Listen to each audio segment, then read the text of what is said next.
네, 여러분 안녕하세요. 손 쓰는 지구과학입니다. 오늘은 수능 직전 이것만 알고 가자 해수의 성질에 대해서 살펴보도록 하겠습니다. 자, 해수의 성질은 우리가 다른 말로 해수의 특성이라고 보아도 될 것 같아요. 그래서 해수가 여러 가지 고유한 특성을 가지고 있죠. 해수는 자신의 고유한 수온도 가지고 있고요. 그리고 안에 녹아있는 소금기들, 그러니까 염류들도 가지고 있고, 그리고 기체들, 안에 기체도 다 녹아있죠. 그래서 그러한 부분들을 우리가 분포적으로 수치적으로 해석을 한다라고 생각해주면 되겠습니다.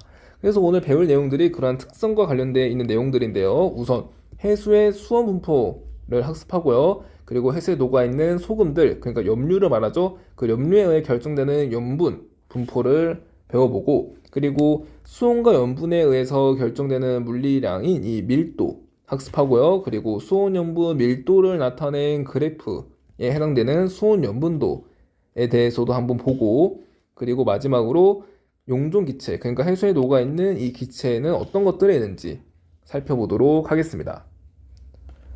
자, 우선 해수의 성질을 물리적 성질과 화학적 성질로 구분해 놓은 교과서가 있어서 한번 가지고 왔어요. 그래서 해수의 성질, 우리가 학습할 해수의 성질은 크게 네 가지인데, 일단 수온, 그리고 염분,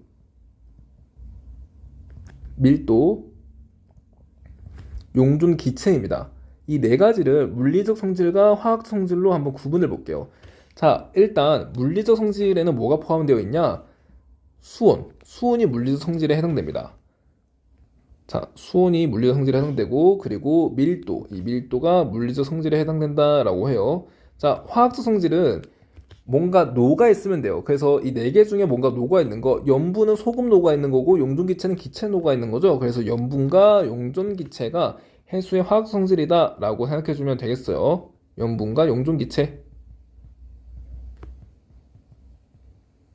자, 그래서 이 네 가지 해수의 성질을 물리적 성질과 화학 성질로 구분할 수 있다라는 정도, 그리고 각각의 성질이 어디에 포함되어 있는지 정도만 여러분들이 인지하고 넘어가 주시면 좋을 것 같습니다. 자, 그럼 본격적으로 해수의 성질 중에 수온부터 다뤄보도록 할게요. 자, 우리가 해수의 성질을 다룰 때 항상 기억해야 될 점은, 주로 다뤄야 될 점이 두 가지라는 겁니다. 우선은 그 해수의 성질에 영향을 주는 이 영향을 주는 요인이랑, 그리고 그 해수의 성질에 해당되는 물리량들 있죠? 그 물리량의 위도별 분포, 그러니까 위도별로 그 물리량이 어떻게 나타나는지, 그리고 연직 방향으로 수심에 따라서 그 물리량이 어떻게 나타나는지, 그 크게 두 가지를 본다라고 생각해 주면 되겠어요. 그래서 정리해 보면요, 우리가 해수의 성질을 학습할 때 두 가지 요인을, 자, 두 가지를 잘 봐주셔야 되는데요. 자, 두 가지의 요소를 잘 학습해 줘야 됩니다. 첫 번째는 영향을 주는 요인이에요. 이 해수의 성질 여러 가지 중에 어떤 특정 물리량에 대해서 그 물리량이 영향을 주는 요인, 이 해수의 성질이 어떠한 것에 영향을 받느냐, 영향을 주는 요인 파악해 주고요. 그리고 이 해수의 성질이 위도별로 어떻게 나타나 있는지, 그리고 수심별로, 수심에 따라서는 어떻게 나타나는지, 이 두 가지를 크게 다뤄보면 되겠습니다. 자, 이거는 수온도 마찬가지고요. 염분도 마찬가지고, 밀도, 용존 기체 모두 다 마찬가지예요. 영향을 주는 요인을 파악하고, 그리고 위도별, 수심별로 그 해수의 성질들이 어떻게 변하는지를 기준으로 여러분들이 학습을 해주시면 편할 것 같아요. 그래서 이들을 뼈대로, 이 두 가지를 뼈대로 내용 이어나가 보도록 하겠습니다. 자, 우선 수온에 영향을 주는 요인부터 살펴볼게요. 이거 살펴본다라는 거죠, 요인. 자, 수온은요, 태양 복사 에너지에 영향을 받습니다. 자, 태양 복사 에너지, 그러니까 태양빛이 많이 입사해요. 태양빛이 많이 입사하면 수온은 어떻게 되겠어요? 쉽게 가열되니까 수온이 높겠죠? 그래서 태양 복사 에너지가 많으면 수온이 높습니다. 적으면요, 가열이 덜 되겠죠. 그러니까 수온이 낮게 됩니다. 자, 그렇기 때문에 이러한 특징들을 띄워요. 우선 첫 번째, 위도별 분포 볼게요. 자, 이거는 위도별 분포를 말합니다. 자, 여러분, 위도가 높을수록 태양 복사 에너지 입사량 어떻게 돼요? 위도가 높을수록 태양 복사 에너지가 적게 들어오죠. 적도 지방은 많이 들어오고 극지방은 태양빛이 적게 들어옵니다. 그렇기 때문에 태양빛이 위도가 높을수록 적게 들어오니까 수온은 어떻겠어요? 수온은 지금 태양 복사에너지 영향받는다 했죠? 근데 위도가 높을수록 태양 복사에너지 적게 들어오니까 수온은요? 맞아요. 낮아지더라 라는 것을 우리가 확인할 수 있습니다.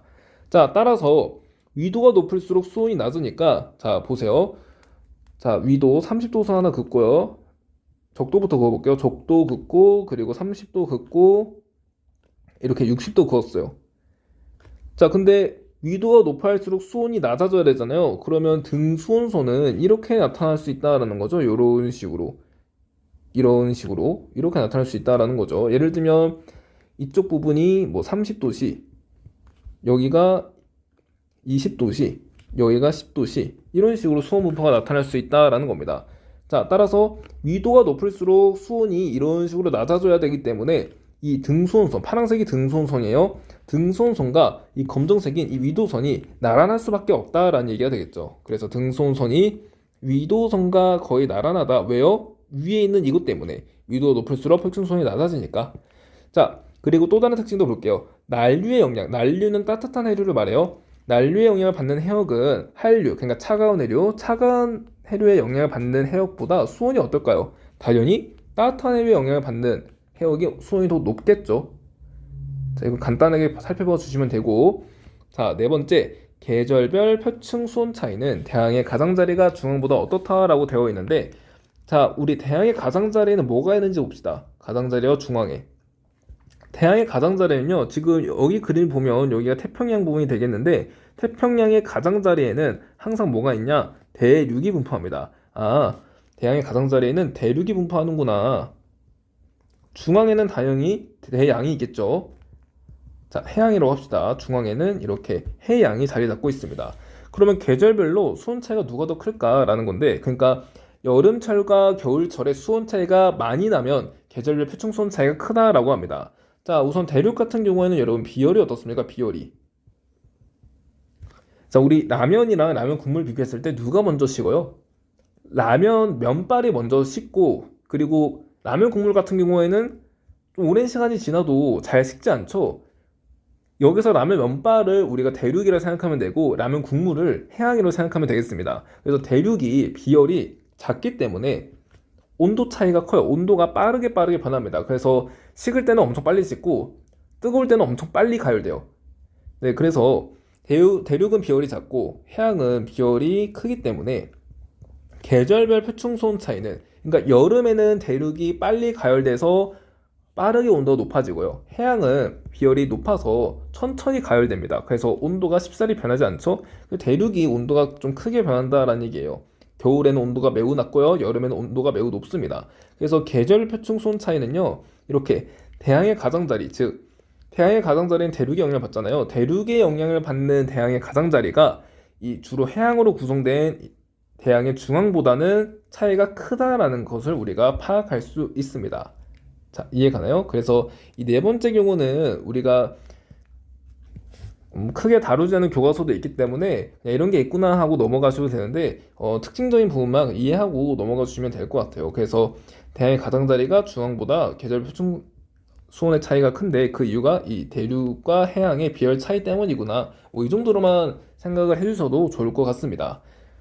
자, 여기까지가 수온의 위도별 분포 우리가 찾아봤고요. 자, 다음으로 수온의 깊이별 분포. 자, 얘는 깊이별입니다. 깊이에 따른 수온의 분포를 살펴보도록 할게요.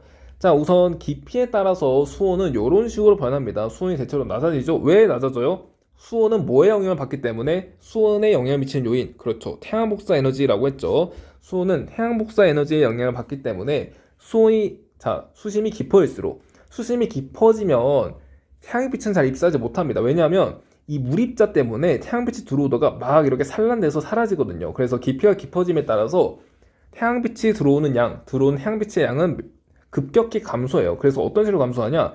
이런 식으로 기하급속으로 감소하게 됩니다. 네, 그래서 한번 그려보면, 자, 깊이에 따라서 깊이 그리고 빛의 양, 태양빛의 양이 이런 식으로 기하급속으로 감소한다라는 얘기예요. 여기 0이라고 해볼게요. 자, 이렇게 기하급속으로 감소하게 됩니다. 자, 그랬을 때 이렇게 태양빛의 양이 거의 0인 이 부분 있잖아요. 여기 부분. 거의 들어오지 않는 이 부분. 여기라고 해볼게요. 이 부분을 우리 뭐라고 하냐? 이 부분의 이 위쪽 2층을, 그러니까 태양빛이 들어오는 2층을 우린 유광층이라고 부릅니다. 자, 그래서 이만큼은 태양빛이 들어온다라는 거고, 이 정도의 깊이가 대략 한 수심 300m 정도 돼요. 그래서 300m보다 깊은 곳에서는 태양빛이 거의 들어오지 않는다라고 봐도 되죠.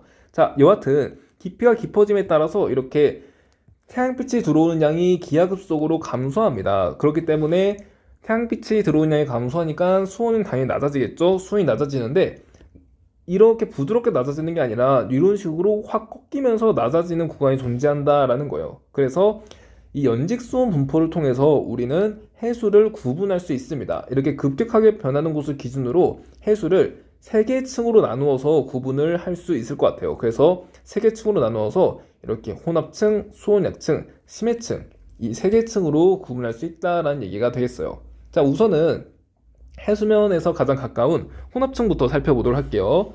자, 첫 번째 혼합층입니다.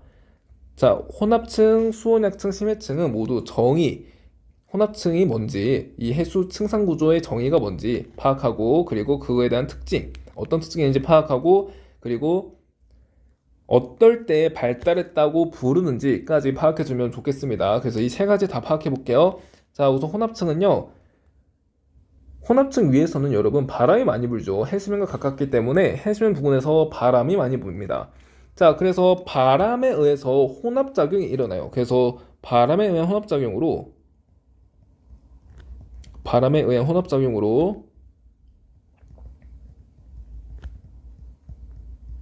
수온이 거의, 보세요. 깊이가 깊어짐에 따라서 수온이 거의 변하지 않는, 수온이 일정한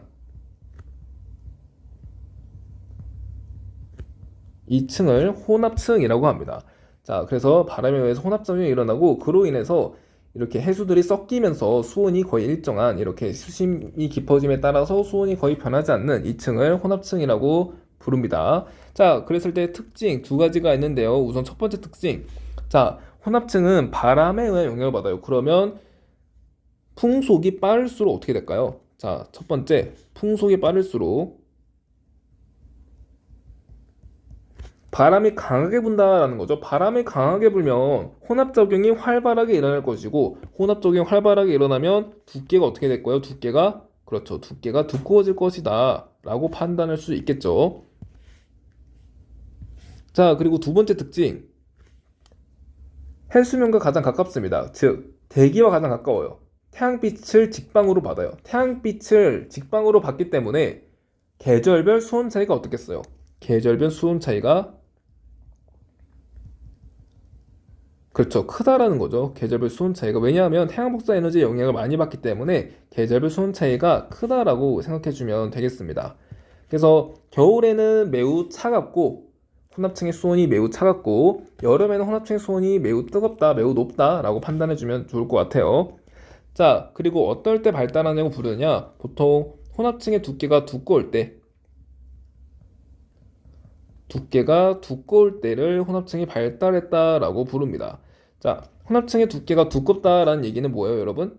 그렇죠. 바람이 강하게 분다라는 얘기가 되겠죠? 그러니까 풍속이 빠르다라는 얘기가 되겠습니다. 그래서 풍속이 빠를수록 혼합층의 두께가 두꺼워지기 때문에 혼합층이 발달한다, 이런 식으로 표현을 해주면 되겠어요. 네, 그래서 여기까지 혼합층 한번 살펴보았고요. 다음으로 심해층 바로 살펴보도록 하겠습니다. 자, 다음은 심해층입니다. 말 그대로 심해에 있는 층이에요. 심해층은요, 여러분, 유광층보다 더 깊은 곳에 위치해요. 즉, 태양빛이 거의 들어오지 않습니다. 그래서 태양빛이 들어오지 않기 때문에 수심이 깊어짐에 따라서 깊이에 따른 수온이 일정하고요.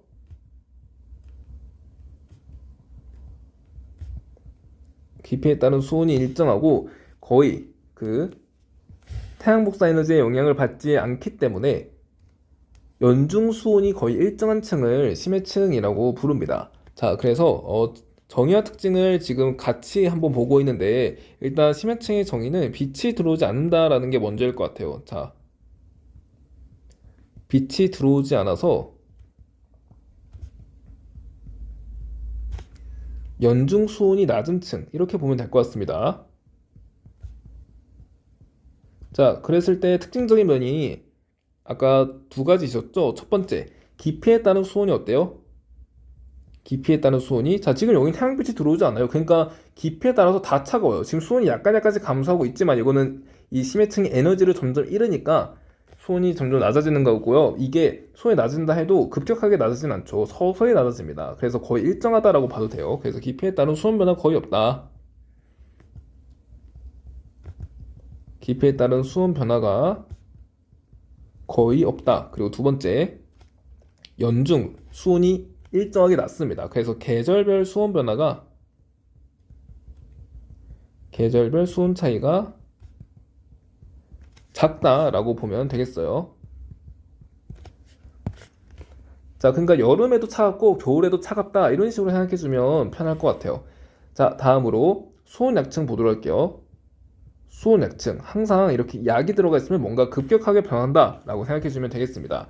그래서 수온 약층은요, 혼합층과 심해층 사이에서 수온이 급격히 낮아지는 층, 이 층을 수온 약층이라고 부릅니다.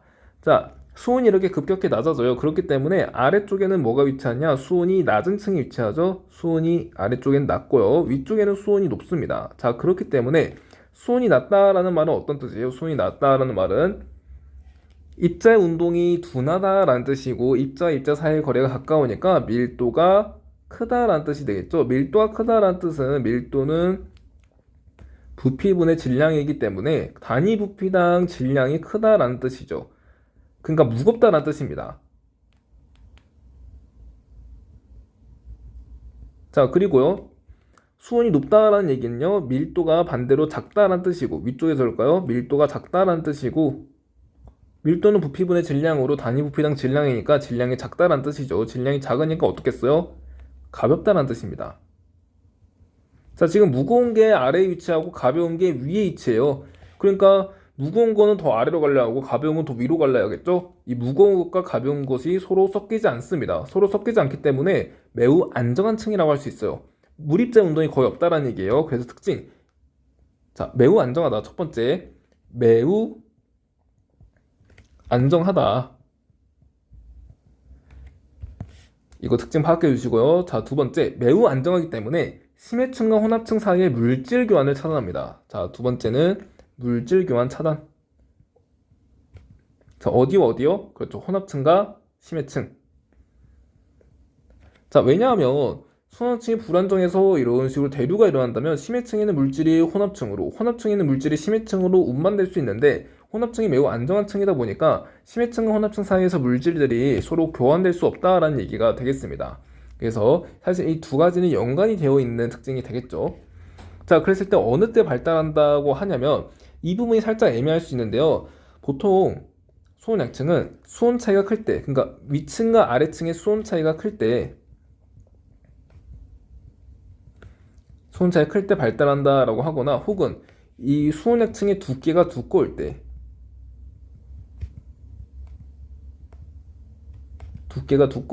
발달한다라고 부릅니다.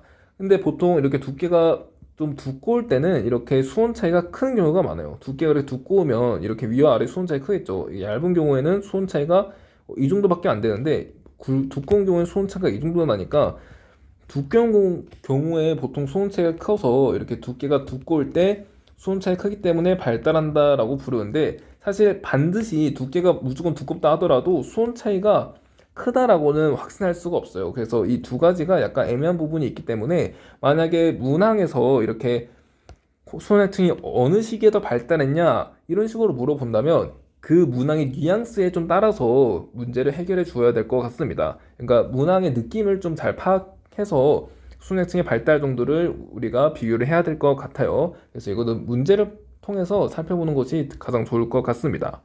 네, 여기까지가 수온의 연직 분포, 그러니까 깊이별 수온 분포를 우리가 살펴봤고 앞에서 우리 뭐 했냐면 수평 수온 분포, 그러니까 위도별 수온 분포 살펴봤고 지금 깊이별 수온 분포 찾아봤어요. 그러면 깊이별 그리고 위도별 수온 분포와 관련된 것들을 한번 살펴보도록 하겠습니다. 자, 이건 뭐냐면 깊이와 수온, 자, 깊이별과 자, 위도별 그리고 깊이별 이거 모두 합친 거예요. 그러니까 깊이에 따른 해수의 층상 구조가 이렇게 나타나 있는데 그 층상 구조가 위도별로는 어떻게 나타나냐라는 거죠. 자, 그래서 해수의 층상 구조, 혼합층, 수온약층, 심해층을 위도별로 나타내면 이런 분포가 나타내어집니다. W 모양이에요. W 모양으로 이렇게 나타내어지고요. 그랬을 때 특징들 한번 보도록 할게요. 자, 일단 혼합층이 지금 적도에서는 두께가 이 정도, 중위도에서는 두께가 이 정도입니다. 그러니까 두께가 어디가 더 두꺼워요? 그렇죠. 중위도에서 더 두껍다라는 걸 우리가 확인할 수 있죠. 즉 바람의 세기가 어디가 더 강하다라는 거죠. 혼합층은 두께가 두꺼울수록, 즉 바람이 강하게 불수록 두께가 두껍기 때문에 바람은 그쵸 중위도에서 더 강하게 분다라고 우리가 판단할 수 있겠습니다. 그래서 층상구조 특징을 한번 보면 중위도에서는 혼합층이 발달되어 있다라는 거 확인할 수 있어요. 자, 빨간색으로 적을게요. 혼합층이 발달. 자, 두 번째, 저위도에서는 여기를 볼게요. 자, 지금 수온 약층을 한번 보려고 하는데 어디가 가장 잘 발달되어 있어요? 저위도는 지금 수온 약층이 이렇게 수온 차이가 엄청나게 크죠. 수온 약층에서 수온 차이가. 중위도는 수온 차이가 그렇게 크지 않습니다. 고위도는요 수온 차이 거의 없죠. 층상 구조가 아예 나타나지 않아요. 그러면 저위도에서 가장 이 수온 약층이 가장 잘 발달되어 있다라고 볼 수 있겠죠. 따라 저위도는요, 만약에 이 수온 약층의 정의 중에 하나, 이 수온 차이가 크다라는 걸 정의로 발달됐다라는 정의로 봤을 때 저위도에서는 수온 약층이 발달되어 있다라는 것을 특징으로 삼을 수 있겠습니다. 자, 그럼 고위도는 어떨까요? 고위도는 어떤 특징이 있을까요? 고위도 자체는요, 지금 보면 다 심해층이죠. 왜 다 심해층이에요? 애초에 층상 구조가 안 나타난다라는 얘기죠. 왜냐?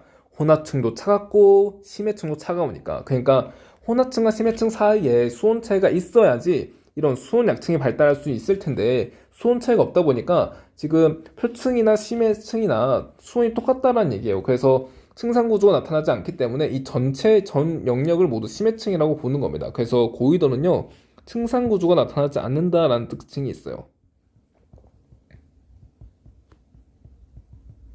층상 구조가 나타나지 않는다. 그래서 이 세 가지 중위도, 저위도, 고위도에서 해수의 층상 구조 특징들 여러분들 파악해주면 좋을 것 같고요. 자, 그랬을 때 이 혼합층과 수온 약층, 심해층을 위도별로 나타내었을 때 가장 부피가 큰 거, 가장 많은 부피비를 차지하는 거 어떤 걸까요?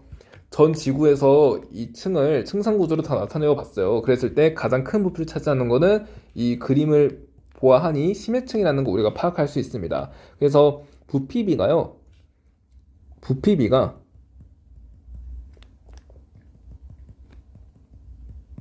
심해층이 가장 크고요.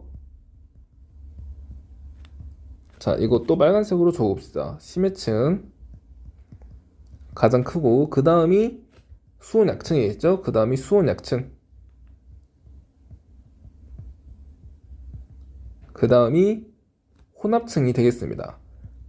그래서 이 부분은 교과서에도 나와 있는 내용이니까 여러분들이 혹시나 출제를 쓸 경우에 이 비교를 여러분들이 잘 해주시면 좋겠습니다. 부피비를 여러분들이 비교하는 게 문항에 출제될 수 있어서 이 정도는 파악을 해주세요. 자, 심해층은 전체의 대략 80%를 차지합니다. 전체 수의 80%가 심해층이고요. 아래다 적을까요? 자, 80%가 심해층이고요. 그리고 수온약층 같은 경우에는 전체 해수의 대략 18% 정도를 차지합니다. 혼합층은 나머지 2% 정도를 차지해요. 자, 그러니까 심해층이 압도적으로 해수의 대부분이 심해층으로 이루어져 있다라고 보면 되겠죠. 자, 그리고 우리나라 해수의 층상 구조도 한번 살펴보겠습니다. 자, 우리나라 같은 경우에는 여름철과 겨울철 해수의 특징이 어떤지 살펴보면 되겠어요. 자, 우선 여름철 같은 경우에는 어때요, 여러분? 여름철 같은 경우에는 표층과 심층의 수온 차이가 매우 매우 크죠. 수온 차가 매우 매우 크기 때문에 수온 약층이 발달한다라는 얘기가 되어 있습니다. 그래서 여름철에는 수온 약층이 발달해요.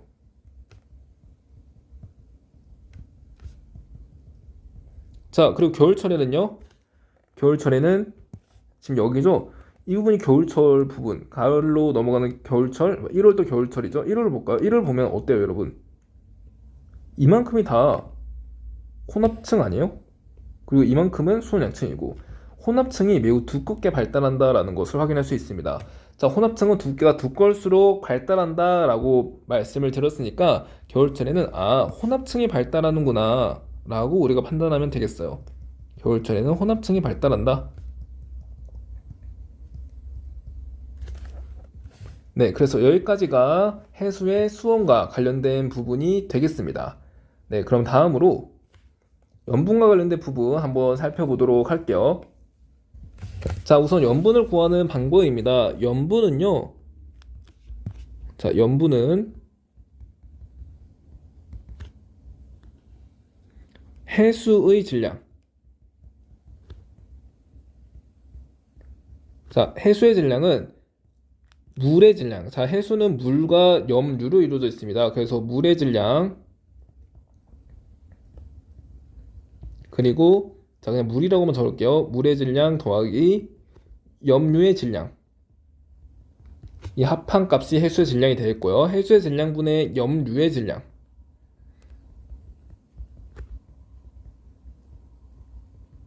곱하기 1000. 자, 곱하기 1000. 이걸 한 것이 염분이 되겠어요. 그래서 염분은 단위가 퍼밀 또는 PSU가 되겠습니다. 퍼밀과 PSU는 서로 비례관계에 해당되는 수치인데 지구와 원 교육과정에서는 같다라고 보시면 되겠어요. 거의 같다라고 봐도 무방합니다. 실제로는 대략 퍼밀은 1퍼밀은 1.00005였나? 하여튼 이런 비율 관계가 성립이 하거든요. 그래서 비례 관계가 성립하는데 이 정확한 감수는 잘 모르겠어요. 자, 이 비율 관계가 성립하는데 이 비율의 차이가 매우 매우 매우 적기 때문에 사실상 거의 같다라고 보셔도 되겠습니다. 1퍼밀은 1PSU이다 이렇게. 그래서 지구원 교육 과정에서 지구원 1에서는 그냥 1퍼밀이나 1PSU나 같다라고 생각해 주면은 편할 것 같아요. 자, 그랬을 때 염분을 이런 식으로 표현하다 보니까 염분의 정의를 표현할 수 있습니다. 염분은 뭐냐면 염분은 해수 1kg당 포함된 염류의 질량, 이것을 염분이라고 부릅니다. 자, 그래서 염분을 이렇게 해수의 질량분의 염류의 질량을 해서 1000을 곱하면 된다는 얘기예요. 자, 그래서 염류를 알아봅시다. 염류가 뭐냐면 염류는 산성물질과 그리고 염기성 물질이 만났을 때, 삼과 염기가 만났을 때 중화반응을 일으키죠. 중화반응을 일으키면 물을 형성하고 거기에 이온결합 물질을 형성하게 되는데요. 자, 예를 들면 우리 HCl 있죠. 염산이랑 그리고 수산화나트륨 NaOH 얘가 만나면 어떻게 되냐면 물 하나 이렇게 형성하고 그리고 NaCl이라는 염화나트륨 하나 형성합니다. 그러니까 이 염화나트륨 얘가 바로 염류라는 거예요. 즉 산성 물질과 염기성 물질이 서로 만났을 때 나타나는 이온결합 물질 얘를 염류라고 부릅니다. 자, 그래서 염류에 뭐가 있냐? 바로스 녹아있는 염류에는 염화나트륨, 염화마그네슘, 황산마그네슘, 황산칼슘, 황산칼륨 이런 것들이 있습니다. 그래서 우린 이거 파악해야죠. 염화나트륨이 가장 많이 차지하더라라는 거. 자, 그리고 모든 해수에서는 이 염화나트륨의 비율, 염화마그네슘의 비율 등 이 염분 비가 일정하게 유지됩니다. 그래서 바닷물 1000g 속에는 어떤 해역이든 간에 뭐 지중해든 태평양이든 대서양이든 간에 이 비율, 염화나트륨과 염화마그네슘 등 이런 염류의 비율이 일정하게 유지된다라는 거예요. 자, 이것을 우린 염분비 일정의 법칙이라고 하죠. 염분비 일정의 법칙. 해수 자체가 순환하기 때문에 염료들이 이렇게 잘 순환하면서 염료의 비율이 이런 식으로 일정해질 수 있었습니다. 그래서 이를 포츠해머라고 하는 사람이 염분비 일정의 법칙을 발견했어요. 그래서 이런 게 있다 정도 파악해 주시면 될 것 같고요. 우리가 외워야 될 부분은요, 이거죠, 이거. 염분과 관련된 식, 이 부분은 여러분들이 잘 숙지를 해주면 좋겠습니다.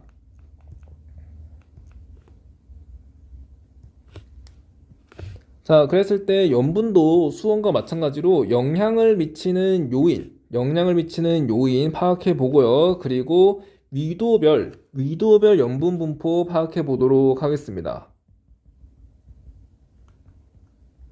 자, 선생님이 앞서 얘기했듯이 해수의 성질은요, 영향을 주는 요인을 파악해야 되고 위도별 혹은 수심별 이 해수의 성질 분포를 파악해야 된다라고 말씀을 드렸습니다. 자, 그렇기 때문에 수온도 그렇고 염분도 그렇고 지금 염분에 영향을 미치는 이 요인 먼저 파악해야 되고 그 다음에 이제 위도별 염분 분포를 이렇게 파악해 보도록 할게요. 자, 일단 염분에 영향을 미치는 요인은요, 첫 번째 증발량과 강수량이 있겠습니다.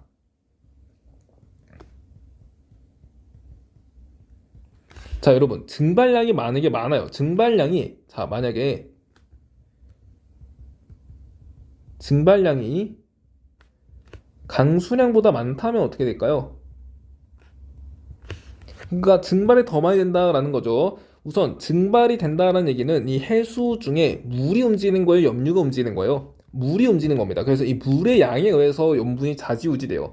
자, 증발량이 많으니까 물의 양이 줄어들겠습니다. 물의 양이 줄어들면 해수의 질량 줄어들고요. 염류는 움직이지 않죠. 염류는 일정하게 유지돼요. 그렇기 때문에 분모가 감소하니까 전체 이 분수의 값은요, 증가하죠. 즉 염분이 높아집니다. 그러면 이번에는 증발량이 강수량보다 적다라고 해볼게요. 그러니까 강수량이 더 많아요. 비가 더 많이 와요. 비가 많이 와요. 그럼 어떻게 될까요? 비가 많이 오면 그렇죠. 물의 양 어떻게 됩니까? 물의 양 많아지죠. 물의 양 많아지고 염류 일정이 유지되죠. 염류가 떠내려오는 건 아니잖아요. 그러니까 염류가 계속 내리는 건 아니니까 염류는 일정이 유지됩니다. 자, 그 다음에 염료의 질량 일정이 유지되고요. 그러면 지금 분모가 커지고 있으니까 이 전체 분수값은요, 감소하게 되고, 즉 염분은 감소하게 된다라는 거 우리가 확인할 수 있죠. 아, 따라서 염분이 이때는 감소하는구나 파악할 수 있습니다. 자, 따라서 우리는 이걸 파악할 수 있어요. 증발량 빼기 강수량 값이, 자, 이거죠. 지금 증발량 빼기 강수량 값이 0보다 크면 염분이 어떻게 돼요? 염분이 높더라라는 거 파악할 수 있고, 증발량 빼기 강수량 값이, 자, 얘 넘겨볼게요. 증발량 강수량 값이 0보다 작아지죠? 0보다 작으면 염분이 낮더라라는 것을 확인할 수 있습니다. 자, 그리고 영향을 미치는 요인 중에서는 이게 있습니다. 해빙과 결빙. 자, 해빙은 녹을 했자예요. 빙하가 녹는다는 뜻이고, 결빙은 이제 빙하가 다시 생긴다라는 뜻이 되겠죠. 자, 그랬을 때 해빙이 되는 경우 한번 볼게요.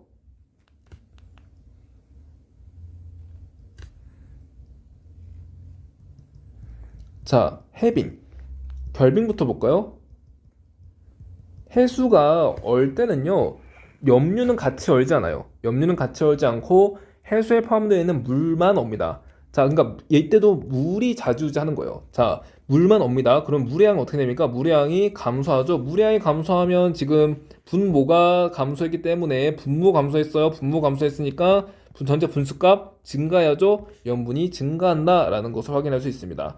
그러니까 주변 해수에서 이제 결빙 현상이 나타나면 주변에 있는 이 결빙된 얼음 주변에 있는 이 결빙된, 자, 이 얼음 주변에 있는 여기 있는 해수들 있죠. 여기 있는 해수들은 염분이 높아진다라는 거예요. 염분이 높아져요. 이렇게. 왜냐하면 소금만 쏙 빼고 물만 이렇게 깡깡 오니까 염분이 주변에 있는 해수의 염분이 증가하겠죠. 염분이 높아지더라라는 거 확인할 수 있고, 해빙된다면, 자, 결빙될 때 생성된 이 빙하는 거의 다 물입니다. 그러니까 물이 유입되는 거죠. 해빙이 될 때 이 빙하가 녹을 때 빙하는 대부분 물이에요. 이 물이 해수로 유입돼요. 그러니까 이 물의 양이 증가한다는 거예요. 물의 양이 증가하면 이 분모 증가하고요. 분모 증가하면 전체 분수값 감소하고요. 즉 염분은 감소한다라는 거 우리 확인할 수 있죠. 아, 해빙이 되면 염분이 감소하는구나 라는 사실을 알 수 있습니다. 자, 그리고 영향을 미치는 거 강물의 유입이 되겠어요. 강물은요, 여러분, 담수라고도 표현해요. 담수. 담수는 그냥 일반적인 물, 염류가 포함되어 있지 않은 물을 말합니다. 자, 염류가 포함되어 있지 않은 물이 유입이 돼요. 해수로. 그러면 해수에 있는 뭐가 증가한다는 거예요? 담수는 염류가 없으니까 염류는 가만히 있고 물이 증가한다는 거죠. 물의 양 증가합니다. 아, 그러면 분모 증가하죠. 분모 증가합니다. 분수 전체값 감소합니다. 분수 감소하니까 염분 감소합니다. 그쵸? 아, 그럼 강물이 유입되면 염분은 어떻게 되는구나? 낮아지는구나를 파악할 수 있어요. 자, 우리가 전체적으로 그래서 염분에 영향을 미치는 요인 세 가지 해보았는데 이 세 가지는 모두 뭐에 의해서 좌지우지 된다는 걸 확인할 수 있어요? 물의 이동에 의해서. 염류는 가만히 있고 이 물의 이동에 의해서 염분이 좌지우지 되는구나를 이 부분에서 우리가 파악할 수 있었습니다. 자, 그럼 다음으로 이 염분에 영향을 미치는 요인을 잘 생각하면서 위도별 염분 분포를 확인해 보도록 할게요. 자, 우선 적도 같은 경우에는 비가 많이 옵니까? 증발이 많이 됩니까? 적도는요, 여러분, 열대 수렴대가 위치했어요. 우리가 다음 시간에 배울 예정이지만 적도에는 열대 수렴대와 같은 강한 상승 기류가 위치해 있기 때문에 구름이 발달하게 되고 저온층 구름이 발달해서 많은 양의 비가 내립니다. 그래서 증발량보다 강수량이 더 많아요. 강수량이 더 많기 때문에 여러분 증발량 빼기 강수량 값이 어떻다라는 얘기예요. 증 빼기 강값이 그렇죠. 0보다 크다라는 얘기죠. 자, 0보다 큽니다. 그러면 자, 다시 0보다 작죠. 0보다 작습니다. 자, 그러면 여기 볼게요. 0보다 작으면 염분이 어떻게 돼요? 염분이 낮죠. 그래서 이쪽에서는요. 적도에서는 염분이 낮습니다. 자, 위도 30도 볼게요. 위도 30도는 중위도 고압대가 위치합니다. 즉 하강기류가 나타난다는 얘기예요. 하강기류가 나타나면 구름이 소멸되죠. 구름이 소멸되니까 비가 많이 안 옵니다. 그래서 강수량보다 증발량이 많아요. 즉 증발량 빼기 강수량 값이 0보다 커요. 그럼 0보다 크면 어떻게 된다 했어요? 염분이 높다라고 했죠. 자, 그래서 이때는요 염분이 높습니다. 자, 극지방 같은 경우에는 이제 극사막이라고도 얘기하는데 우선은 온도가 매우 낮다 보니까 증발이 거의 일어나지 않아요. 증발이 거의 일어나지 않고 증발이 일어나지 않기 때문에 강수도 거의 없습니다. 그러니까 증발량도 거의 없고 강수량도 거의 없어서 증발량이나 강수량이나 모두 0이에요. 자, 그래서 극지방을 극사막이라고도 표현을 하는 겁니다. 자, 그렇기 때문에 극지방 같은 경우는 염분을 증발량과 강수량으로 판단하기는 어렵고요. 빙하의 해빙과 결빙이 영향을 받는다라고 생각해주면 되겠습니다. 해빙과 결빙의 영향.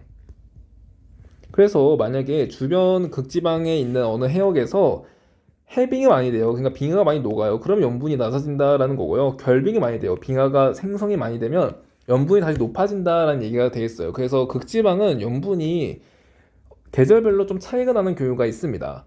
네, 그래서 극지방은 좀 예외적으로 생각해주면 될 것 같고요. 우리가 중요하게 생각하는 거는 이겁니다. 적도와 위도 30도는 물어보기 좋죠. 염분이 값이 딱딱 정해져 있으니까 물어보기 좋아서 실제로 현지에서도 출제하는 경우가 있기 때문에 여러분들이 잘 확인해주면 좋을 것 같아요. 자, 그리고 염분을 비교하는데 대항의 가장자리와 대항의 중앙을 한번 염분을 비교해 보도록 합시다. 대항의 가장자리 같은 경우에는요. 강물의 유입이 활발하게 일어날 수 있어요. 그러니까 육지에서 흘러 들어온 강물이 유입이 활발하게 일어날 수 있습니다. 강물의 유입이 일어나면 염분은 어떻게 된다 했어요? 강물의 유입이 일어나면 염분이 낮아진다라고 했죠. 강물의 유입이 일어나면 염분이 낮아집니다. 자, 그래서 가장자리는 염분이 낮아요. 염분이 대체로 낮고요. 그리고 대항의 중앙에는요. 강물이 유입되나요? 강물 유입이 없어요. 그렇기 때문에 염분이 높은 경우가 많습니다. 그래서 태양의 가장자리가 태양의 중앙보다 염분이 낮구나라는 거 확인할 수 있죠. 여기 오른쪽에 나와 있는 그림을 보아도 우리가 확인할 수 있습니다. 염분 분포인데요. 가장자리는 파란색, 그러니까 염분이 낮고요. 그리고 중심부, 태양의 중앙부 볼게요. 어때요? 염분이 초록색, 노란색이죠? 염분이 높다라는 거 우리가 확인할 수 있습니다. 그래서 중앙부가 가장자리 이 부분이죠. 이 부분, 가장자리보다 염분이 월등히 높다라는 거 자료를 통해서도 우리가 확인할 수 있습니다. 자, 여기까지가 염분의 위도별 분포가 되겠고요. 우리가 여기서 중요하게 생각해야 될 점은 적도와 위도 산입도인데 모두 증발량과 강수량에 의해 영향을 받는다. 그랬을 때 증발량 빼기 강수량 값이 클수록 염분이 어떻다? 높다라는 걸 이 그래프를 통해서도 우리가 확인할 수 있습니다. 증발량 빼기 강수량 값과 염분 그래프가 서로 약간 비례 관계에 있다라는 거죠. 자, 극지방 같은 경우에는 증발량 강수량이 모두 0이기 때문에 여기 보세요. 0이고 여기도 0이죠. 증발량 빼기 강수량 값이. 그래서 이 증발량 빼기 강수량이 염분에 영향을 미치진 않고 좀 약하게 미치고 대부분은 이렇게 헬빈과 결빈 영향을 크게 받아서 계절별로 좀 차이가 날 수 있다라는 점 인지해 주고요. 염분 비교, 태양의 가장자리가 중앙보다는 염분이 낮다. 강물의 유입 때문에 염분이 낮은 거다 정도 파악해 주면 되겠습니다. 네, 그래서 여기까지가 염분이었고 다음으로 밀도 한번 가보도록 하겠습니다. 우선 밀도에 영향을 미치는 요인은 수온, 염분, 수압이 되겠어요. 자, 밀도도 마찬가지로 영향을 미치는 요인 파악해 줄 거고요. 그리고 위도별 밀도 분포 파악해 줄게요. 위도별 밀도 분포, 그리고 깊이별 밀도 분포. 이렇게 파악을 해주겠습니다. 항상 해수의 성질 학습할 때 다시 한번 말씀드리지만 영향을 주는 요인 파악해야 되고, 그리고 위도별, 수심별로 이 해수의 성질이 어떻게 변하는지 이 두 가지 항상 파악을 해야 된다 했어요. 자, 우선은 밀도에 영향이 미치는 요인부터 파악해 봅시다. 수온에 영향을 받는데요. 수온이 높을수록 어떻게 될까요? 수온이 높을수록 입자의 운동이 활발해지면서, 자, 일단은 밀도는요, 부피분의 질량으로 먼저 쓰고 갑시다. 자, 수온이 높아지면 입자의 운동이 활발해집니다. 그러면 입자와 입자 사이의 거리가 멀어지게 되고, 즉 부피가 증가합니다. 부피가 증가하면 분모가 증가하니까 밀도 어떻게 돼요? 작아진다라는 거죠. 수온이 높아지면 밀도는 작아지고, 반대로 수온이 어때요? 수온이 낮아지면 입자와 입자 사이의 거리가 어때요? 가까워지죠. 왜냐하면 분자 운동이 둔해지기 때문에 입자 사이의 거리가 가까워져서 부피가 감소해서 밀도는 커집니다. 그래서 이거 파악해 주고요. 염분 봅시다.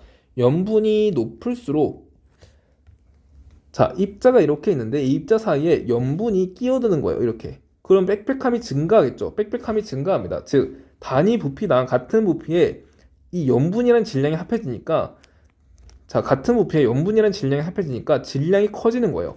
자, 질량이 커지면 밀도 어떻게 돼요? 분자가 커지니까 밀도가 커진다라는 거죠. 그래서 염분이 높아지면 밀도는 증가합니다. 반대로 염분이 낮아지면 밀도는 어떻게 돼요? 밀도는 어떻게 되겠어요? 그렇죠. 이게 감소하는 거예요. 그러니까 질량 감소하는 거죠. 해수의 질량이 감소하게 되면서 밀도는 감소하게 됩니다. 아, 밀도 줄어드는구나 파악할 수 있고, 다음 수압이 높을수록, 자, 압력이 커지잖아요. 그러면 입자와 입자 사이의 거리가 가까워집니다. 입자와 입자 사이의 거리가 가까워지면 부피가 줄어드는 거겠죠? 자, 부피가 줄어들어요. 그러니까 밀도가 커진다라는 거 우리가 확인할 수 있습니다. 수압이 높을수록 밀도 커져요. 반대로 수압이 낮을수록 밀도는 감소한다라는 거. 왜냐하면 수압이 낮으면 압력이 작으니까 부피가 좀 커지겠죠? 분모가 커지니까 밀도는 감소한다. 이렇게 생각하면 되겠어요. 자, 이때 수압은 보통 깊이가 깊을수록, 수심이 깊을수록 수압은 높습니다. 따라서 이 수압을 뭘로 바꿔도 되냐? 수압을요, 깊이라고도 판단할 수 있어요. 그래서 보통 깊이가 깊을수록 밀도는 증가하는 경향을 띠게 됩니다. 자, 여기까지 밀도에 영향을 미치는 요인 세 가지 우리가 했고요. 정리하면 수온이 높을수록 밀도가 작다. 염분은 높을수록 밀도가 높다. 그러니까 수온과 염분은 반대네요. 그리고 수압이 높을수록 밀도가 크다. 이렇게 파악해주면 되겠습니다. 자, 다음으로 위도별 밀도 분포 한번 가볼게요. 우선 적도입니다. 적도는 여러분 수온 어때요? 수온. 적도에서 위도가 높아질수록 수온이 낮아지죠. 태양 복사 에너지가 점점 적게 입사하니까. 자, 그렇기 때문에 적도에서 수온이 가장 높습니다. 수온이 적도에서 높아요. 염분은요, 적도에서 어떻다고 했습니까? 염분이 적도에서는요, 낮다라고 했죠. 염분은 낮아요. 자, 밀도는요, 수온이 높을수록 염분이 낮을수록 밀도는 작습니다. 그래서 지금 수온이 높고 염분이 낮으니까 밀도는 작다라는 거 우리가 확인할 수 있고요. 위도 30도 봅시다. 위도 30도에서는요, 적도보다는 수온이 어떨까요? 적도보다는 수온이, 그쵸, 위도가 높아질수록 수온이 낮아지니까 적도보다는 수온이 낮을 거예요. 자, 그리고 염분 봅시다. 염분은요, 위도 30도에서 염분은요, 높다라고 했죠. 아, 염분 높습니다. 자, 그랬을 때 수온이 낮을수록 밀도 크고요. 그리고 염분이 높을수록 밀도 크다라고 했죠. 따라서 위도 30도는 밀도가 매우 높다라는 거 확인할 수 있습니다. 그래서 적도와 위도 30도가 이 수온 염분에 의한 밀도 경향성이 같기 때문에 이렇게 적도와 위도 30도의 밀도를, 해수의 밀도를 물어보는 경우가 많을 겁니다. 그래서 이 부분 여러분들이 다시 한번 숙지해 주길 바라고, 그래프를 본다 하더라도 지금 위도 30도는 수온이 높죠. 수온이 높고, 자, 다시 적도는 수온이 높고요. 그리고 염분이 낮기 때문에 밀도가 작다 확인해 주면 되고, 위도 30도는 지금 염분이 높고, 그리고 수온이 적도보다 낮죠. 수온이 낮기 때문에 밀도 어때요? 적도보다는 밀도가 크다라는 거 확인해 주면 되겠습니다. 자, 여기까지가 수평 밀도 분포, 즉 위도별 밀도 분포 살펴봤고요. 다음으로 깊이별 밀도 분포 살펴보도록 하겠습니다. 자, 밀도는요, 깊이가 깊어질수록 커지는 경향이 있습니다. 왜요? 수압이 커지니까 깊이가 깊어질수록 밀도가 커진다라고 했죠. 자, 그래서 밀도가 커지는데 대체로 어떻게 커지냐? 자, 여기가 깊이가 되겠고요. 여기가 밀도가 되겠습니다. 자, 보통 이런 식으로 밀도가 커지는데 이런 식으로 꺾이는 지점이 있어요. 이렇게. 그래서 이런 식으로 커집니다. 자, 그랬을 때 밀도가 급격하게 변하는 이 영역. 자, 이 영역을 우리는 뭐라 부르냐? 밀도 약층이라고 부릅니다. 보통 말씀드렸다시피 아까 수능약층 할 때 말씀드렸죠. 약이라는 말이 들어있으면 급격하게 변한다는 얘기예요. 그랬을 때 여기가 지금 급격하게 변하니까 이 부분이 밀도 약층이 된다라는 거 확인할 수 있고, 밀도 약층은 대체로 수온 약층과 거의 비슷한 곳에 위치합니다. 자, 지금 밀도 분포를 그리다 보니까 연직 수온 분포와 굉장히 닮아 있다라는 것을 우리가 확인할 수 있죠. 그래서 연직 수온포도 같이 그려보면 수온이 여기고 깊이가 이렇게 된다라고 했을 때 수온은 이렇게 그려지죠. 이렇게. 자, 어때요? 수온포와 밀도분포가 서로 판박이죠. 그러니까 대칭적으로 거의 비슷하게 나타남을 우리가, 경향성이 비슷함을 우리가 파악할 수 있습니다. 자, 그래서 우리가 이 연직 밀도 분포를 통해서 알 수 있는 점은, 아, 밀도에 주로 영향을 미치는 요인은 뭐더라? 밀도에 주로 영향을 미치는 요인은 수온이더라 라는 것을 확인할 수 있습니다.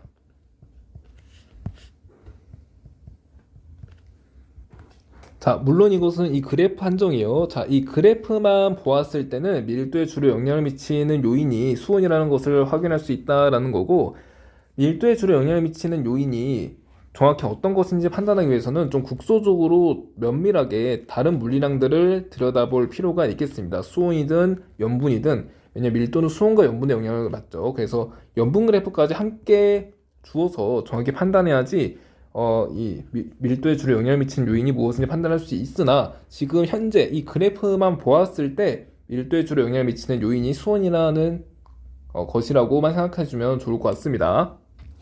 그래서 문항에서는 이렇게 나올 수 있어요. 자, 수온 볼게요. 수온이 이렇게 높아지고 있어요. 수온이 높아지고요. 그리고 염분은 점점 자, 염분도 같이 높아지고 있다라고 합시다. 수온도 높아지고 염분이 이렇게 같이 높아집니다. 자, 그랬을 때 밀도는 어떻게 되고 있냐?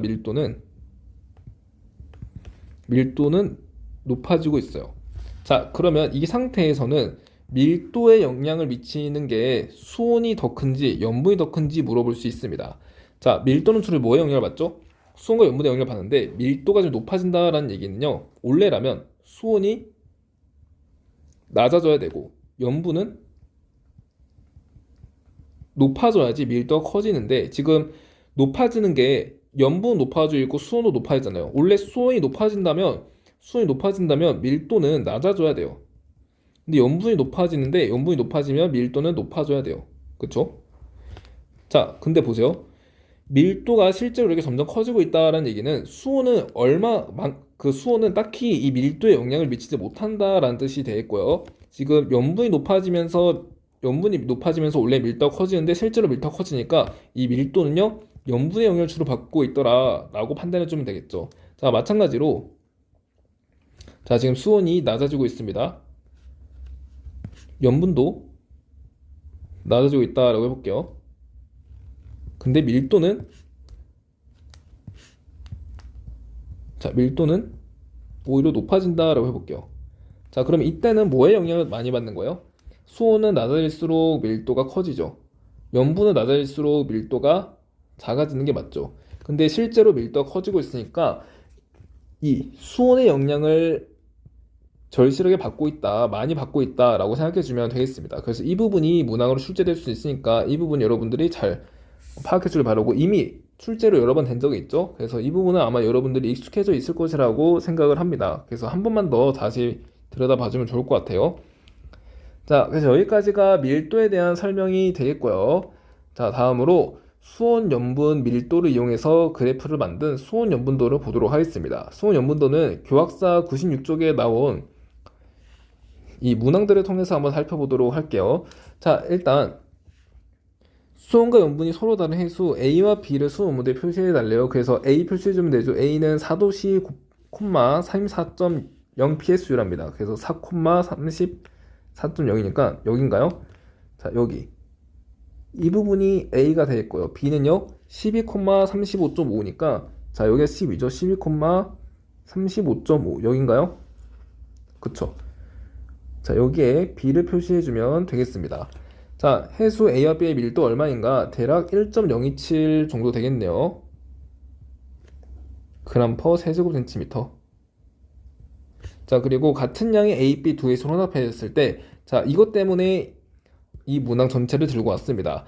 자, 만들어지는 새로운 해수를 C라고 정의하면 C의 수온과 염분은 얼마인가? 라고 했어요. 자, 같은 양의 해수를 혼합해요. 그러면 각각의 중앙값이 됩니다. 그러니까 A의 수온 4도시, B의 수온 12도시잖아요. 그랬을 때 이만큼의 중앙에 해당되는 값이 C의 수온이 돼요. 그래서 C의 수온 이 정도가 되고요.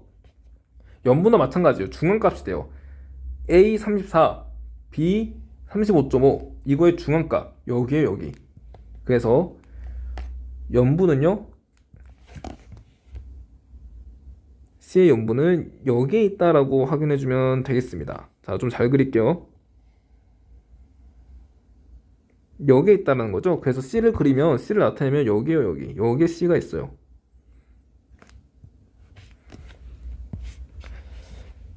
자, 그래서 C를 여기 나타냈고 이 C의 밀도를 A와 B의 밀도와 비교하죠. 그러면 A와 B의 밀도보다는 C의 밀도가 더 커졌다라는 거 파악할 수 있죠. 따라서 자, A와 B에 이렇게 선분을 그었을 때 자, 선분을 좀 잘 그어 볼게요. 자, 이렇게 선분을 그었을 때 선분의 중앙부 자, 얘네들이 같습니다. 이 중앙부에 C가 위치해 있고 이 C는요 A와 B를 섞었을 때 이 A와 B의 밀도보다 밀도가 더 높아졌음을 우리가 판단할 수 있어요. A와 B는 분명히 밀도가 같은데도 불구하고 밀도가 같고 수온 염분이 서로 다른 두 해수를 혼합하면 이렇게 밀도가 더 커진다라는 것을 우리가 파악할 수 있겠습니다. 네, 그래서 이 부분 여러분들이 잘 확인해 주시고 이 부분이 실제로 평가원 문항에 나온 적도 있으니까 다시 한번 확인하고 넘어가는 시간이 되기를 바랍니다. 자, 다음으로 용전기체. 자, 이게 마지막 해수의 성질이죠. 용존기체 파악해 보도록 할게요. 자, 우리가 판단할 용존기체는요, 산소와 이산화탄소입니다. 자, 그랬을 때 용존기체에 영향을 미치는 요인부터 확인해 보도록 할게요. 자, 우선 용존기체는요, 수온에 영향을 받습니다. 자, 일단 용존기체, 그러니까 용해도예요, 용해도.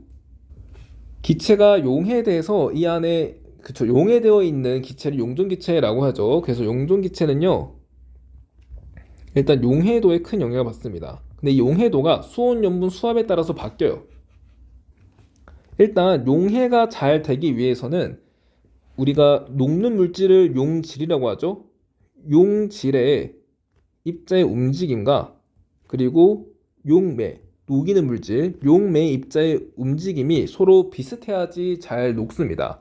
자, 따라서 자 보세요. 기체 같은 경우에는 지금 액체에 녹이려고 하고 있죠. 해수에 이렇게 녹아들 때, 자, 해수는 지금 입자의 운동이 어떻습니까? 해수는 입자의 운동이 기체에 비해서는 느립니다. 기체에 비해서는 느려요. 하지만 기체 어떻습니까? 기체는 입자의 운동이 활발합니다. 활발해요. 따라서 이 기체는요, 수온이 낮을수록, 자, 여기에 있는 수온이 낮을수록 주변에 있는 기체가 온도가 낮아지겠죠? 주변에 있는 기체의 온도가 낮아지면 입자 운동이 둔해집니다. 좀 줄어들어요. 그래서 겨우겨우 이 해수에 있는 입자의 운동과 비슷해질 수 있다라는 거예요. 그러면 이제 얘가 잘 용해되겠죠? 따라서 기체 같은 경우에는 수온이 낮을수록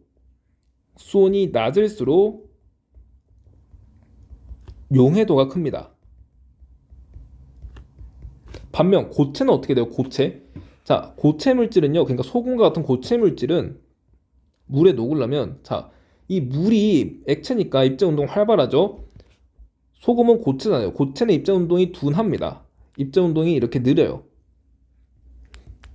자, 이렇게 입자 운동이 느립니다. 자, 그러면 얘를요, 녹이려면 물의 입자의 운동과 비슷해져야 돼요. 자, 그러기 위해서는 지금 만약에 물이 뜨겁다면, 자, 물이 이렇게 뜨겁다면 가열이 되죠. 이 주변에 있는 공기도 함께 가열됩니다. 자, 다시 주변에 있는 이 염화나트륨, 이 소금도 같이 가열돼요. 염화나트륨이 가열되면 염화나트륨의 입자 운동이 좀 활발해질 수 있겠죠.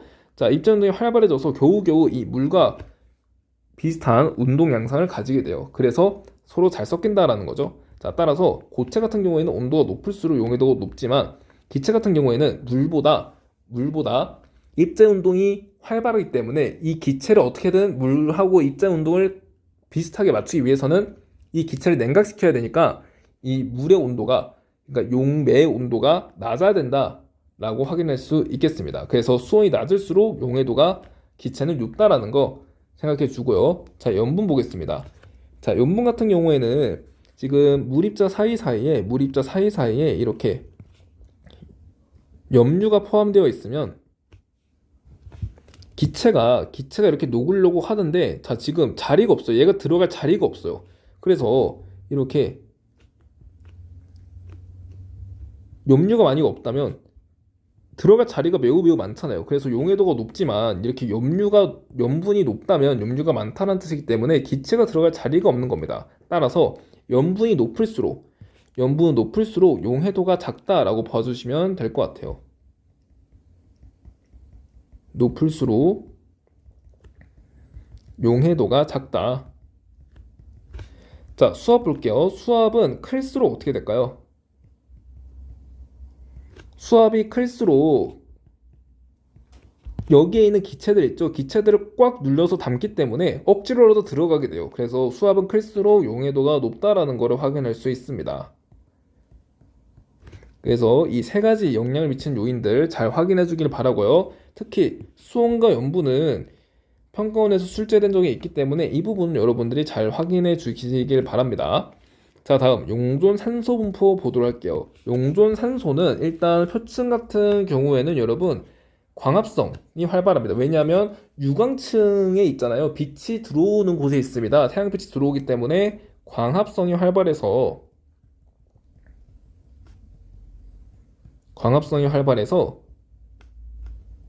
산소 농도가 높다라고 판단하면 되겠죠. 용존 산소가 많습니다. 자, 하지만 중층에서는요, 태양빛이 들어오지 않아요. 태양빛이 들어오지 않아서 광합성이 거의 일어나지 않고 호흡만 일어나기 때문에 호흡이 활발하게 진행되죠. 생물의 호흡이 활발하게 진행되면 산소를 소모하죠. 그래서 용존 산소가 작다라는 거 파악해 주고요. 심층 같은 경우에는 갑자기 이렇게 상승하는데 왜 올라오냐? 일단은 압력이 높을수록 수압이 클수록 용해도가 커져요. 그렇기 때문에 용해도, 기체 용해도가 증가하기 때문에 심층에서는 용존 산소가 많다라고 볼 수 있고요. 그리고 그 심층의 수가 유입이 됩니다. 자, 이 심층의 수가 표층에서 침강한 해수예요. 그렇기 때문에 표층이 산소가 많잖아요. 산소가 많은 표층의 수가 침강해서 유입이 되었기 때문에 이 심층의 수가 도달하게 되면 산소가 좀 공급이 돼서 산소가 좀 많이 있을 수 있습니다. 그래서 이때는요, 용존 산소가 조금 많아져요. 그래서 심층의 용존 산소가 중층보다는 좀 많구나라고 판단할 수 있겠습니다. 그래서 그래프로 보면 표층은 이렇게 엄청 많고, 그리고 중층은 매우 작죠. 매우 작다가 다시 심층으로 갈 때 조금 높아지는 경향이 있습니다. 자, 다음 용존 이산화탄소 분포 볼게요. 자, 용존 이산화탄소는요, 우선 표층에서는요, 이렇게 광합성 자체가 활발하기 때문에 이산탄소를 소모하죠. 그렇기 때문에 이렇게 적은 양의 이산탄소가 나타나다가 깊이가 깊을수록 어때요? 수압이 커지잖아요. 그럼 용해도가 증가하죠. 그래서 기체 용해도가 증가해서 계속해서 이산탄소가 증가하는 모습을 보일 수 있습니다. 자, 그랬을 때 우리가 살펴봐야 될 점은 용존 기체량이요, 항상 산소가 이산탄소보다는 어때요? 낮다라는 걸 확인할 수 있습니다. 그래서 용존 산소량은 용존 이산탄소량보다 적다라는 것을 여러분들이 잘 인지하고 있길 바랍니다. 네, 그래서 여기까지가 해수의 성질과 관련된 것들 우리 네 가지를 학습을 해보았습니다. 그럼 이 네 가지 학습이 잘 되었는지 문항을 통해서 살펴보도록 할게요. 자, 2024학년도 9월 모의평가 3번 문항입니다. 수온, 염분, 밀도와 관련된 문항을 모두 가지고 왔습니다. 그림 가는 우리나라 어느 해역의 표층 수온과 표층 염분을 나는 이 해역의 혼합층 두께를 나타낸 것이다. 가의 A와 B는 각각 표층 수온과 표층 염분 중 하나이다 라고 했습니다. 자, 그랬을 때 일단 가 그림 보면 A와 B를 판단해야 되네요. A와 B는 표층 수온과 표층 염분 중 하나라고 했어요. 자, 우선 수온부터 봅시다. 우리나라는 여름철이 태양 복사 에너지 많이 받기 때문에 수온이 높고요. 그쵸? 그러면 여름철에 높은 거가 수온이겠네요. 그러면 여름철에 높은 거 보면 B가 높네요. B가. 그래서 B가 수온이 되겠고 A는 염분이 된다라는 거 우리가 확인할 수 있습니다.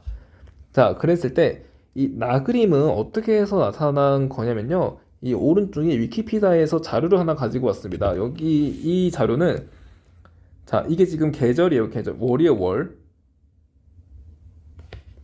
그래서 머치 에이프러겠죠. 3월, 4월, 5월, 6월, 7월 이렇게 된다는 거죠. 그래서 월별 수온 분포 자료인데 이 수온 분포 자료에서 수온이 급격하게 변화하는 이 영역을 따라서 선을 하나 그립니다. 이 영역을 따라서 선을 하나 그리면 이게 바로 수온 약층이 시작되는 깊이가 되는 거죠. 수온 약층이 시작되는 깊이 자체가 혼합층이 끝나는 깊이니까 혼합층의 두께와 같습니다. 그래서 이 그래프를요, 상하 반전시키면 이 그래프가 돼요. 그래서 이 그래프를 통해서 혼합층의 두께 자료를 만들 수 있다라는 것이 되겠습니다. 그래서 이 나자료가 어떻게 해서 만들어졌는지 궁금해 하시는 분들이 계실 것 같아서 이 자료를 하나 가지고 왔고요. 자, 우리 여기까지 분석하고 선지 바로 보도록 하겠습니다. 기억 선지. 표층의 수의 밀도는 4월이 10월보다 크다. 자, 밀도는 수온과 염분 보라는 겁니다. 자, 우선 표층의 수니까 여러분 표층의 수니까 밀도는 일단 수온, 염분, 수압에 영향을 받는데 표층의 수잖아요. 그러니까 해수면 부근의 해수이기 때문에 수압은 거의 다 해수면 부근으로 일정하다라고 봐야죠. 그래서 수압은 고려할 필요 없습니다. 수온, 염분만 고려하면 돼요. 그랬을 때 4월은 10월보다 수온이 어떻습니까? 수온이 낮죠. 4월은 10월보다 수온이 낮다는 거 확인할 수 있고, 자, 수온은 4월이 10월보다 낮아요. 자, 수온 4월, 10월, 4월이 더 낮아요. 자, 그리고 연분은요. 연분은 언제가 더 높죠? 4월, 10월 중에. 자, 연분은 4월 이 정도, 10월 이 정도죠. 4월이 더 높죠? 4월이 더 높다라는 거 확인할 수 있습니다. 그랬을 때 밀도는 수온이 낮을수록 연분이 높을수록 큰데 수온이 낮은 게 지금 4월, 연분이 높은 게 지금 4월. 따라서 4월이 10월보다 크다라는 거 확인할 수 있죠. 자, 니은 볼게요. 수온 약층이 나타나기 시작하는 깊이는 1월이 7월보다 깊다. 자, 수온 약층이 나타나기 시작하는 깊이는 뭐랑 같습니까? 맞습니다. 혼합층의 두께와 같아요. 자, 혼합층의 두께. 그렇기 때문에 여기 오른쪽 그림에서 이 부분이 바로 수온 약층이 시작되는 깊이를 말한다라는 거라고 했죠. 자, 그러면 이 수온 약층이 나타나기 시작하는 깊이가 혼합층의 두께와 같기 때문에 혼합층의 두께 비교하면 됩니다. 그게 지금 1월에는 이 정도, 7월은요 이 정도죠. 7월이 좀 얇고요. 그리고 1월이 두껍습니다. 근데 이거 사실 당연하죠. 1월에는 겨울철이에요. 우리나라 겨울철엔 바람이 많이 불기 때문에 바람이 강하게 불기 때문에 혼합층이 두껍게 발달할 수 있습니다. 자, 그래서 1월이 7월보다는 두껍다라는 거죠. 그래서 1월이 7월보다 깊다. 맞는 선지 되겠습니다. 디귿 볼게요. 표층과 깊이 50m 해수의 수온차는 2월이 8월보다 크다. 자, 우선 2월 같은 경우에는요. 50m를 한번 그어볼게요. 50m를 이렇게 그어봤을 때 2월은요, 여러분 여기가 지금 혼합층이 끝나는 부분인데 2월은 혼합층에 포함됩니다. 2월에는 혼합층에 있어요. 8월에는 어디 있어요? 8월에는 수온 약층 정도 있겠죠. 혼합층을 벗어났죠. 8월은 수온 약층에 위치하고 있습니다. 자, 그러면 표층과 깊이 50m 해수의 수온차는요, 혼합층의 경우에는 거의 없죠. 혼합층의 경우에는 거의 없고요. 수온 약층의 경우에는요, 매우 크다라는 걸 확인할 수 있죠. 왜냐면 혼합층은 표층이나 깊이 50m나 지금 혼합층이면 수온이 거의 비슷할 거니까 수온차가 0이고, 수온 약층은요, 깊이가 깊어짐에 따라 수온이 크게 변할 거니까 표층과 그리고 깊이 50m. 자, 표층은 이렇게 혼합층으로 연결되어 있겠죠. 이 표층과 수심 50m의 수온 차이가 크다라는 거죠.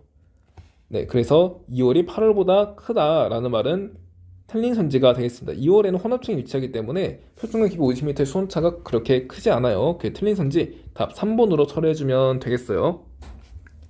자, 다음 2019학년도입니다. 2019학년도 대수능 지구학 2 13번 문항 보도록 하겠습니다. 수온 연분도와 관련된 문항이에요. 그림은 같은 시기에 관측한 두 해역의 표층에서 심층까지의 수온과 연분을 수온 연분도에 나타낸 것이다. A와 B는 각각 저위도와 고위도 해역 중 하나이고 기역과 니은은 밀도가 같은 해수이다 라고 했습니다. 기역과 니은 밀도가 같은 해수래요. 자, 그랬을 때 선지 바로 보도록 할게요. 기역 A는 저위도 해역이다. 자, 일단 수온은 뭐에 영향을 받죠? 수온은 태양복사 에너지에 영향을 받죠. 저위도는 태양복사 에너지가 많이 입사되고 고위도는 태양복사 에너지가 적게 입사됩니다. 따라서 위도가 높을수록 수온이 낮아요. 그렇기 때문에 기역은요, 지금 수온이 낮으니까 고위도 해역이 되겠고, 니은은 지금 수온이 높으니까 저위도 해역이 된다는 거 확인할 수 있죠. 따라서 A는요 고위도 해역이 되겠죠. 기역은 틀린 선지. 자, 니은 같은 부피의 기역과 니은이 혼합되어 형성된 해수의 밀도는 기역보다 크다. 자, 이거는 우리 좀 전에 수온 연분도에서 이걸로 했습니다. A와 B의 밀도가 같을 때 A와 B의 같은 양의 해수를 혼합했을 때 형성된 해수 C는요, A와 B의 딱 중앙 부분에 위치한다라고 했죠. 그래서 밀도가 더 크다라고 했습니다. 이 문제도 마찬가지예요. 기역과 니은을 혼합하면 이 기역과 니은의 중앙 부분, 여기에 기역과 니은의 혼합된 해수가 형성이 되고 이 밀도가 기역과 니은보다 크다라는 거죠. 그래서 해수의 밀도는요, 기역보다 크다. 맞는 선지 되겠습니다. 디귿 볼게요. 연분이 일정할 때 수온 변화에 따른 밀도 변화는 수온이 높을 때가 낮을 때보다 크다. 자, 연분이 일정하대요. 그러니까 연분에서 세로선을 그었을 때 빨간색으로 해볼까요? 연분에서 이렇게 세로선을 쫙 그었을 때 한번 보자라는 거죠. 수온 변화에 따른 밀도 변화. 자, 그러니까 수온 변화에 따른 밀도 변화 이거는요, 수온 한 칸 간격당 지금 등 밀도선이 몇 개 있냐? 자, 수온 한 칸당 등 밀도선 몇 개 있는지를 물어보는 선지가 되겠습니다. 자, 그러면 이렇게 올라갈수록 지금 어때요? 등 밀도선의 간격이 점점 줄어들고 있다는 거 보이나요? 간격이 줄어든다라는 얘기는 수온 한 칸당 등 밀도선이 더 많이 포함되어 있다라는 얘기고, 수온 변화에 따른 밀도 변화가 크다라는 얘기가 되겠죠. 따라서 염분이 일정할 때 수온 변화에 따른 밀도 변화는 수온이 높을 때 조밀하죠. 낮을 때 조밀하지 않습니다. 엉성합니다. 그렇기 때문에 높을 때가 더 빽빽하니까 밀도 변화가 크다라는 거죠. 그래서 디귿은 맞는 선지가 되겠습니다. 답 5번으로 처리해주면 되겠어요. 자, 다음으로 가보도록 하겠습니다. 2022학년도 대수능 3번 문항입니다. 용종 기체와 관련된 문항이에요. 그림은 어느 고위도 해역에서 A시기와 B시기에 각각 측정한 깊이 50에서 500m 해수 특성을 수온 염분도에 나타낸 것이다. 이 해역의 수온과 염분은 유입된 담수의 양에 의해서만 변화하였다라고 했습니다. 자, 이 자료에 대한 설명 옳은 거 모두 고르라고 했습니다.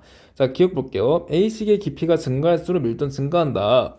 자, 이거는 깊이가 증가할수록 태양 복사 에너지의 양이 줄어들기 때문에 우선 수온은 낮아지죠. 수온은 낮아지기 때문에 여기에서 수온이 낮아지는 방향으로 깊이가 깊어진다라는 이해가 되어 있습니다. 그래서 이 방향으로 깊이가 깊어진다라는 거죠.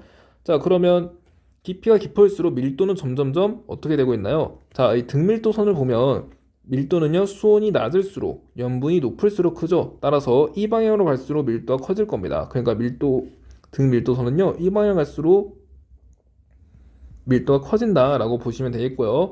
그러면 A가 이렇게 왔을 때 등밀도선이 점점 아래로 가니까 밀도가 커진다라고 보시면 되겠죠. 자, 그래서 기억은요, 네, 맞는 선지가 되겠습니다. 니은 볼게요. 50m 깊이에서 산소의 용해도는 A시기가 B시기보다 높다. 자, 산소의 용해도에 영향을 미치는 요인 확인해 보도록 하겠습니다. 산소의 용해도는요, 세 가지 영향을 받죠. 첫 번째, 수온. 수온이 높을수록 용해도 어떻다고 했어요? 용해도가 그렇죠, 낮다라고 했죠. 두 번째, 염분. 자, 염분도 마찬가지로 염분이 높을수록 용해도가 작습니다. 자, 세 번째, 밀도.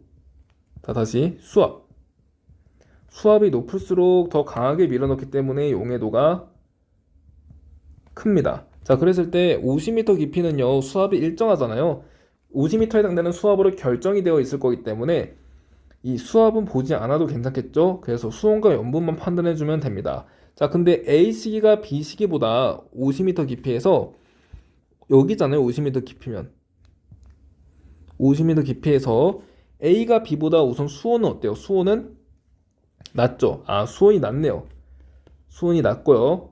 수온이 낮으면 용해도가 크겠죠? 수온이 우선 낮고, 그리고요, 염분은요, 염분도 낮다라는 거 확인할 수 있죠. 자, 염분이 낮을수록 용해도 큽니다. 아, 그러면 A가 B보다 용해도가 어떻습니까? 용해도가 크다라는 거 확인할 수 있죠. 그래서 50m 깊이에서 산소의 용해도는 A시기가 B시기보다 높다라는 것을 우리가 알 수 있습니다. 그래서 여러분, 수온을 대부분은 알고 계시지만 염분에 의한 산소의 용해도 변화는 모르시는 분들이 조금 계시더라고요. 그래서 수온뿐만 아니라 염분에 의한 용해도 변화도 잘 확인해주면 좋을 것 같습니다. 자, 디귿 볼게요. 유입된 담수의 양은 A시기가 B시기보다 적다. 자, 유입된 담수의 양입니다. 그랬을 때 그러니까 유입된 담수의 양이 많아요, 많을수록 염분은 부피분의, 자, 다시 염분은 해수의 질량분의 염료의 질량이죠. 그랬을 때 해수의 질량, 염료 질량 더하기 물 질량입니다. 근데 유입된 담수의 양이 많으면 물 질량이 증가하니까 뭐가 증가하고, 따라서 전체 분수값이 감소하니까 염분이 감소한다라는 거죠. 자, 그럼 염분이 낮은 거 찾으면 됩니다. 그러면 염분이 낮은 거는 A가 B보다 염분이 어때요? 낮으니까 유입된 담수의 양은요, A시기가 B시기보다 많다라는 거 파악할 수 있죠. 따라서 답은 3번으로 처리해주면 되겠습니다. 네, 그래서 오늘 여기까지 해수의 성질에 대해서 정리를 해보았고요. 이번 영상도 수능 공부에 큰 도움이 되기를 바랍니다. 네, 이번 시간도요, 영상 시청하시느라 모두들 고생 많으셨습니다.